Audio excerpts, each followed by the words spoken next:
Olá, preciosas! Sejam muito bem-vindas a essa aula. E hoje eu quero começar compartilhando uma experiência muito forte que eu vivi. Eu estava limpando a minha cozinha e de repente eu tive uma visão aberta. Eu me vi deitada numa cama de hospital e meu marido chorava ao meu lado, clamando por Deus pela minha vida. Eu sentei ali na escada e comecei a chorar. Uma angústia profunda tomou conta do meu coração, mas logo passou. No primeiro momento eu pensei que Deus estava me mostrando que o meu esposo seria aprovado na sua fé, e eu cheguei até a dizer para o Senhor naquele momento que se isso tivesse nos planos dele, que tudo bem eu passar por aquilo. Eu só não queria que o Senhor me levasse antes de eu criar meu filho. Eu me lembro que nesse dia tinha culto de célula, eu conversei com os meus líderes e eles oraram por mim. E algum tempo depois o Espírito Santo voltou a me visitar no mesmo lugar, na minha cozinha. E ele falou claramente ao meu coração: aquela visão não tem a ver com seu marido, aquela visão tem a ver com você. Se você não cuidar da sua saúde, você vai adoecer. E eu me lembro que eu chorei de novo, muito, mas dessa vez eu chorei em gratidão. Agradeci ao Senhor pelo seu cuidado, pedi ajuda dele, porque cuidar da saúde exige muito mais do que dieta, né? Exige mudanças de hábitos, sair dos ciclos viciosos. E, acima de tudo, exige a metanoia, que é a transformação da mente. A Bíblia fala em Romanos 12:2: e não vos conformeis com este mundo, mas antes transformai-vos pela renovação da vossa mente. Então, Deus tem me direcionado a compartilhar a minha caminhada de transformação, minhas experiências e aprendizados.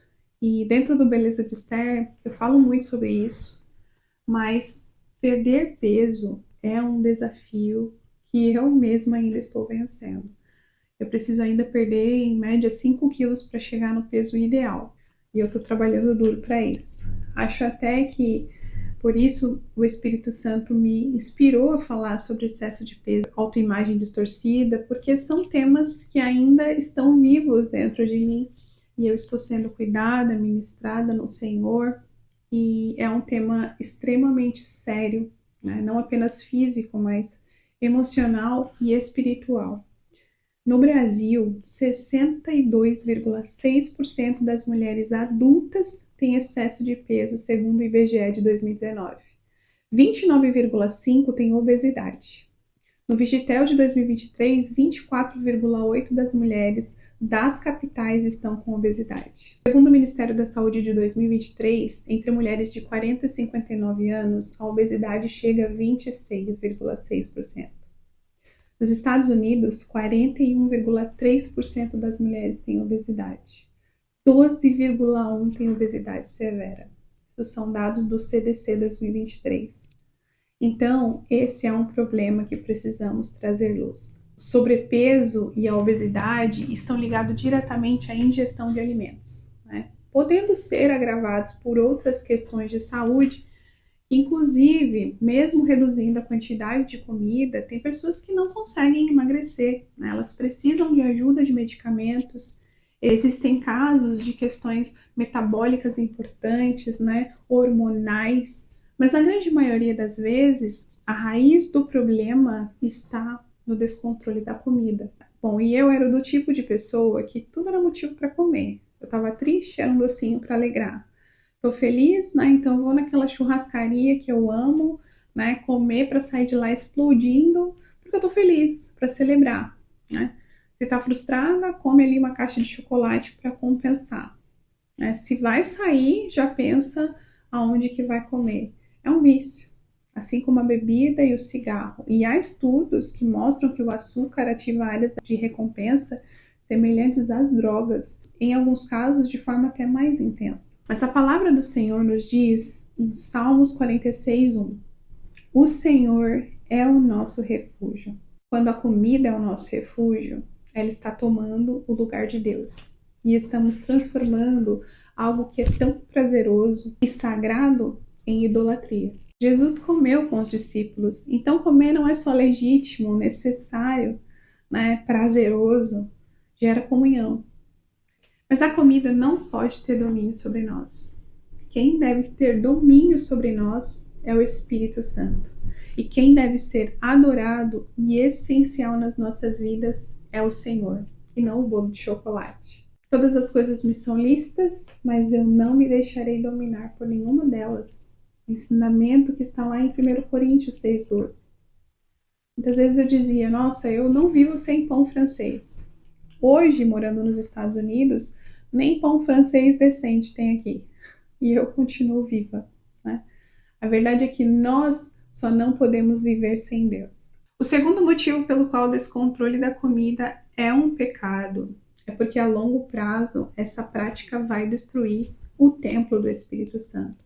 Comer de forma desgovernada e alimentos que não são saudáveis vai despertar patologias ou doenças genéticas que vêm de outras gerações e até trazer outras doenças novas, né, que podem seguir aí como herança para os nossos filhos, né, para gerações futuras. Então, assim como outras práticas, né, fumar, beber, dormir mal, não se exercitar, excesso de estresse, né, comer de forma desregrada e sem qualidade, também vai agredir seu corpo.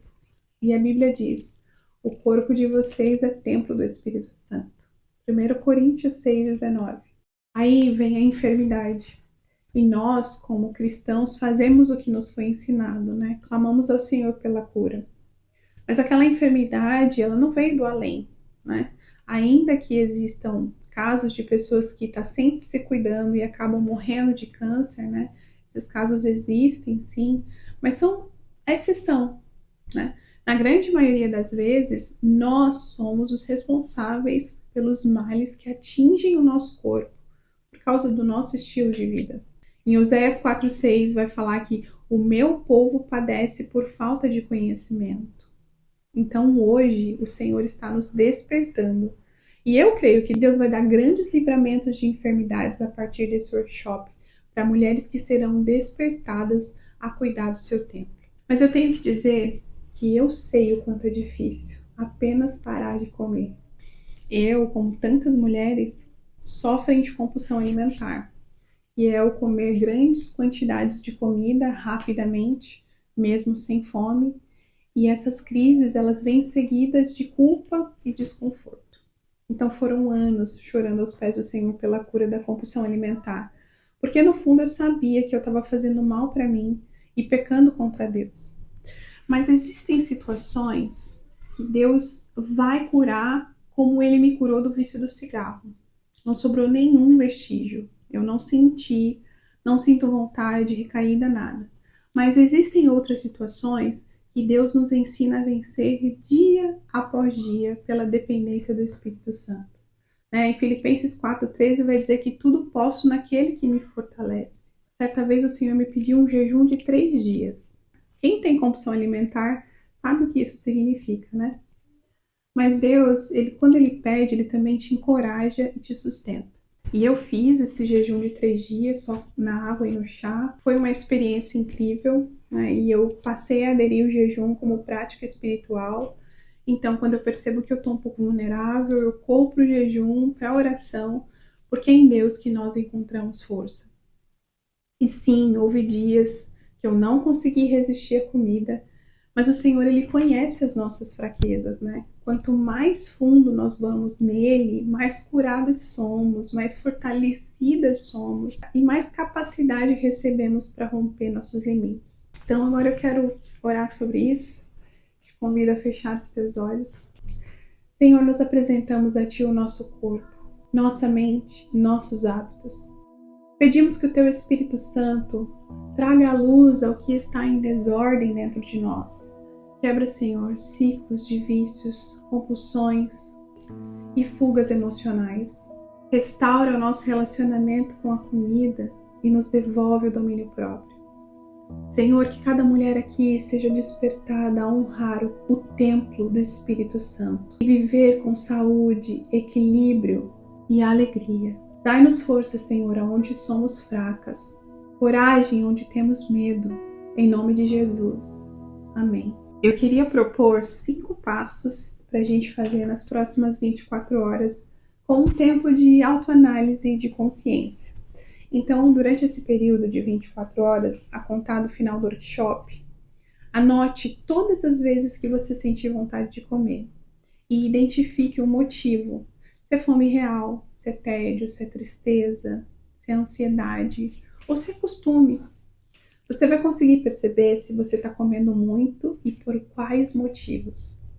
Quando você identifica o gatilho, por exemplo, comi 2 vezes por tédio e por costume. Eu não estava com fome. Isso é um gatilho. Então, ore sobre isso e peça ao Espírito Santo para te ajudar a dominar essa vontade. O nosso problema é que existem guerras que não consideramos relevantes para serem levadas a Deus, quando na verdade é essencial que nós tragamos Deus à frente da batalha. Os gatilhos que nos levam a perder o controle são como raposinhas que vão minando a nossa energia e construindo o círculo vicioso. Depois de orar, se ainda estiver tentada a comer, espere 5 minutinhos.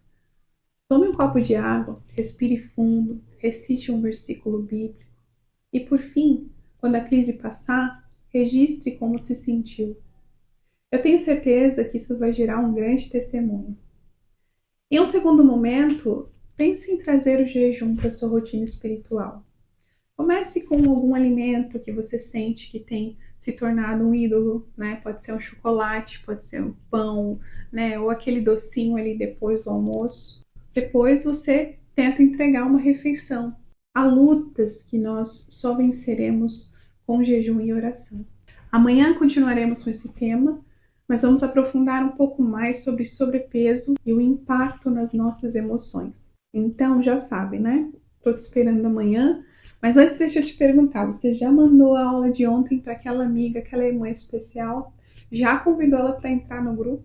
Então tá esperando o quê? Não guarda só para você o que estamos vivendo aqui. Chama sua amiga, sua irmã em Cristo, sua família. Vamos aprender todas juntas. Vejo vocês amanhã. Deus abençoe.